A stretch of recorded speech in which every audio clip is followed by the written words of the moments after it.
2011 সাল পশ্চিমবঙ্গে 34 বছরের বাম শাসন আমলের অবসান ঘটিয়ে সেদিন কলকাতা ব্রিগেড প্যারেড গ্রাউন্ডে মুখ্যমন্ত্রী হিসেবে শপথ নিয়েছিলেন তৃণমূল নেত্রী মমতা বন্দ্যোপাধ্যায়। জোড়াফুলের বিশ্বস্ত কাণ্ডারি হিসেবে সেদিন উপস্থিত ছিলেন শুভেন্দু অধিকারীও।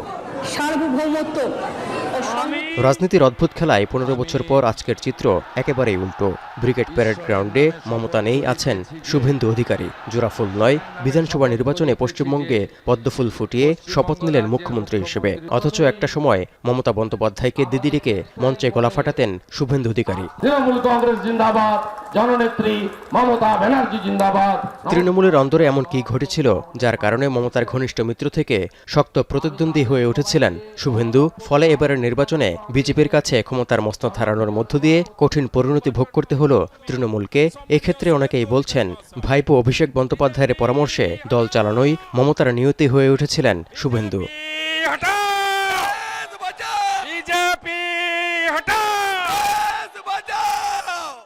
জানা গেছে, শুভেন্দুর মনে ক্ষোভের জন্ম নিয়েছিল 2011 সাল থেকেই। ওই বছর অভিষেককে প্রধান করে তৃণমূলের নতুন সংগঠন যুবা জন্ম নেয়। মমতা বলেন, তৃণমূলের যুব সংগঠনই হল যুবা। কিন্তু তার আগ থেকেই তৃণমূলের যুব সংগঠন হিসেবে যুব তৃণমূল ছিল, যার সভাপতি ছিলেন শুভেন্দু অধিকারী। যুবা তৈরির কিছুদিনের মধ্যেই শুভেন্দুকে যুব তৃণমূলের সভাপতি পদ থেকে সরিয়ে দেওয়া হয়। এরপর অনেক জ্যেষ্ঠ নেতার দাবি, এ সবই ছিল যুব তৃণমূলকে বিলুপ্ত করার মাধ্যমে শুভেন্দুকে ওই সংগঠন থেকে একেবারে সরিয়ে দেওয়ার কৌশল। বাংলা লিখতে জানে না, বাংলা পড়তে জানে না।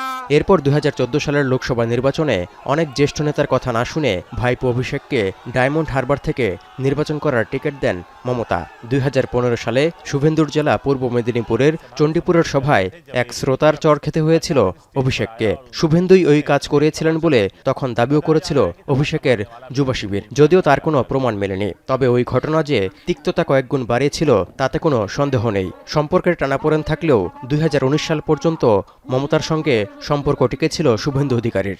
তারা আমরা তো 16 সাল থেকে পুরসভা চালিয়েছি। কিন্তু 2019 সালে অভিষেকের পরামর্শে আইপ্যাককে দলের পরামর্শদাতা হিসেবে নিয়োগ করেছিল তৃণমূল।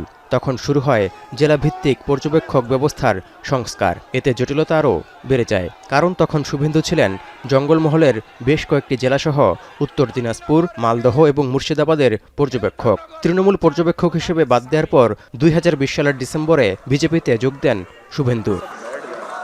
বিজেপিতে যোগ দিয়ে 2021 সালের বিধানসভা নির্বাচনে নন্দীগ্রাম এবং চলতি বছরের নির্বাচনে ভবানীপুরে মমতাকে হারিয়ে জয়ী হন শুভেন্দু অধিকারী।